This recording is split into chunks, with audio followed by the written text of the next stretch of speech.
regardez comment il parle d'Europe, cette fameuse femme africaine qui a donné son nom au continent européen. Écoutons ce que ce monsieur dit et après on va faire la zone d'explication. Document numéro 1. Qu'est-ce qu'est l'Europe? Grande question. Aujourd'hui, nous la posons dans un contexte bien grave, mais elle est toujours valable parce que cette identité a changé depuis les débuts.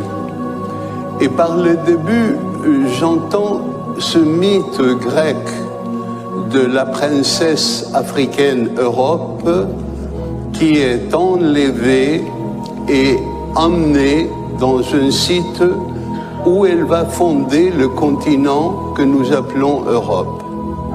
Donc j'adressais cette question un peu trop longuement dans ma conférence inaugurale, mais il me semblait important d'essayer de comprendre qu'est-ce que ça veut dire pour nous aujourd'hui. Et ce n'est pas le même sens que ce mythe avait pour les Grecs et pour les Européennes qui ont suivi les Grecs. Pour nous aujourd'hui, quel sens peut-il avoir d'être sur un territoire, l'Europe, qui a été fondée par une femme enlevée, une femme violentée, une femme africaine, donc une immigrante, une réfugiée,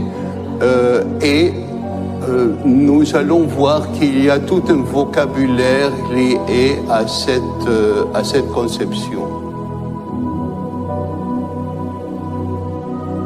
Ah, le plan travaillé depuis la base. Hein.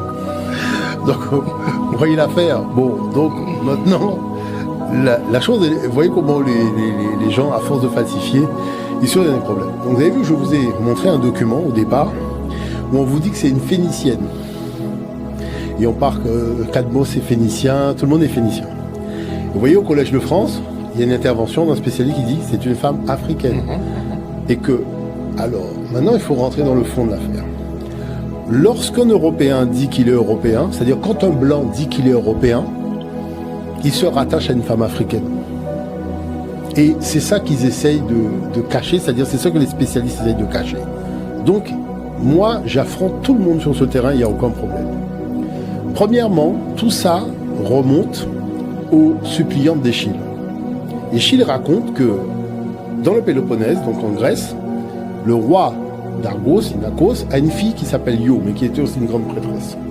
Et cette fille, il va y avoir plusieurs versions, donc puisque Hérodote va en parler. Il y a une version très mythologique, elle est enlevée par Zeus, qui tombe amoureux d'elle, et la femme Héra lui envoie un taon, et finalement elle est complètement exaspérée, elle quitte l'Europe et se retrouve en Égypte. Bon, il y a la version des Perses qui disent que ce sont les Phéniciens qui ont enlevé Io lors de leur venue commerciale, et il y a les Phéniciens qui disent non, effectivement nous sommes venus pour faire du commerce, elle est rentrée dans le bateau, mais elle a voulu rester avec les Phéniciens puisqu'elle est tombée amoureuse du capitaine, et c'est comme ça qu'elle s'est retrouvée en Égypte. Toujours est-il que moi je suis parti sur la base que comme ces gens-là sont tous des blancs, arrivés en Égypte, donc Epaphros est blanc, mais il va épouser une femme noire, donc leur descendance sera métisse. Non mon cher ami, Échille il dit et le fils que tu mettras au monde Io sera le noir Epaphos. Donc là, ça veut dire que Échille et tous les Grecs sont conscients que c'est une histoire de noir. D'accord? Puisque les Phéniciens, ce sont les Cananéens, c'est une façon d'appeler les Cananéens. Donc, résultat, c'est quoi? C'est que Argos fait partie des Pélages. Et les Pélages, ça vient de Pélagos, qui est, je dirais, l'éponyme des Pélages. Et on vous dit que Pélagos produisit la terre noire. C'est-à-dire que, comme lui, et les Grecs considéraient que l'intelligence humaine est née des Noirs qui vivaient en Europe. D'accord? Ce qu'ils appelaient la naissance de la race humaine. La naissance de la race humaine, moi je peux vous montrer les documents, hein. Vous voyez, la naissance voilà, la terre noire enfanta Pélagos afin qu'il y eut une race humaine. Donc vous voyez qu'eux-mêmes se considéraient même pas encore comme civilisés.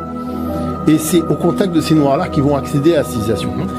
Maintenant, donc ce noir Epaphos, qui descend de la tradition des peuples noirs, donc qui sont les premiers habitants de l'Europe. Vous avez eu le crâne, on va discuter de midi à 14h. Bon, l'affaire est réglée. Lorsque donc il est noir, il épouse une femme, ils vont avoir des enfants, et ces enfants vont rester en Égypte, puisque c'est une histoire qui se déroule sur la terre africaine, et il va y avoir Agénor, qui est son petit-fils, qui a épousé une femme du Nil, d'accord, qui va avoir Europe, avec Cadmos, entre autres. Alors pourquoi ces deux personnages-là sont importants? Ils sont importants parce que Agénor n'est pas phénicien. Agénor est né en Égypte.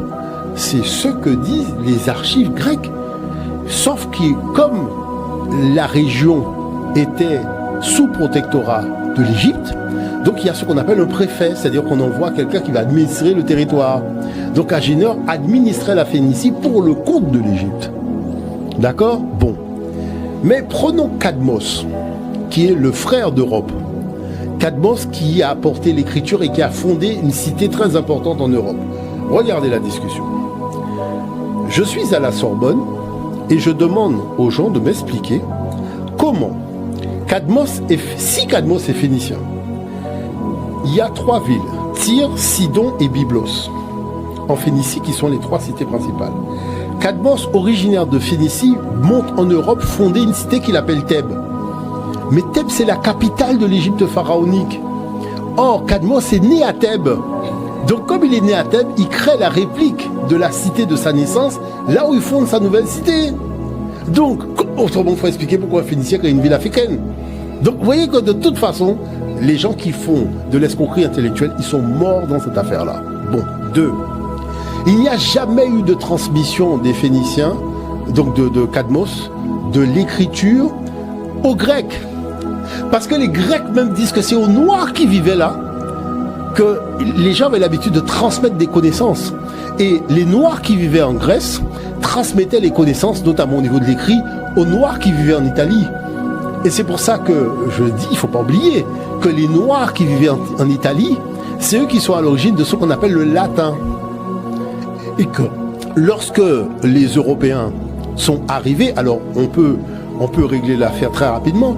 Vous savez qu'on dit alpha, bêta, gamma au niveau de la Grèce, et au niveau de l'Italie, on dit ABC. Alors, vous voyez qu'il y a cette différence au niveau du G. Parce que les Noirs qui vivaient en Italie ont remplacé le G par le C. Et qu'est-ce que les Européens, donc qui arrivaient à l'époque, les envahisseurs, eh bien, ils ont adopté le C. Mais ceux qui sont restés en Grèce ont adopté le G. Donc, vous voyez l'aspect, ils sont tributaires de la culture africaine à tous les niveaux. Donc, du coup, maintenant, ce qu'il faut dire, c'est qu'Europe n'a jamais été en Europe. Parce que les historiens grecs disent que Europe a été enlevée par les Crétois. Et ce sont les Crétois qui l'ont enlevée et qui l'ont emmenée en Crète. Et donc c'est pour ça que l'erreur commise par son frère qui est parti à sa recherche, donc ses frères, c'était d'aller la chercher en Europe en pensant qu'elle était en Europe alors qu'elle était en Crète. Et c'est parce qu'il l'a pas trouvé qu'il a fondé la cité de Thèbes. Mais il n'en demeure pas moins que l'histoire a été tellement marquante, ça a été un marqueur tellement fort pour le début de l'invasion des Caucasiens en Europe, que ne sachant pas quel nom donner à ce territoire, eh ben, tout simplement ils ont repris le nom que les autochtones ont dit, c'est-à-dire les Pélages, et ils ont repris un nom nouveau qui est Europe, qui émane d'une histoire qui concernait les Pélages et les Égyptiens déplacés en Phénicie. Donc c'est-à-dire que soit on se dit un petit peu sérieux et on raconte une histoire sur la base de la documentation, de la science, de l'ADN et de tout ça, soit on fait de la facétie, et ça veut dire qu'on ment à la jeunesse européenne, mais aussi on ment à la jeunesse africaine. Donc je pense qu'il faut, sur cette base-là, que tout le monde se rassure et tout le monde se calme. Un Européen, quand il dit je suis Européen, quand tu dis tu es Européen, tu reconnais descendre d'une tradition africaine qui t'a donné l'écriture, qui t'a donné l'architecture, qui t'a donné les sciences, qui t'a donné la royauté, puisqu'il ne faut pas oublier que les premiers Européens qui sont arrivés, les envahisseurs, ont dit que le peuple qui a porté l'intelligence dans leur histoire, c'est le peuple noir, les Pélagiens, donc les Pélages qui vivaient en Europe. C'est écrit noir sur blanc. On peut montrer, et il y a beaucoup de doyens d'université qui ont fait des documents là-dessus et qui l'ont explicité. Donc voilà la réalité, c'est ça la vraie trame de l'histoire, et je dirais que tout le reste n'est que facétie.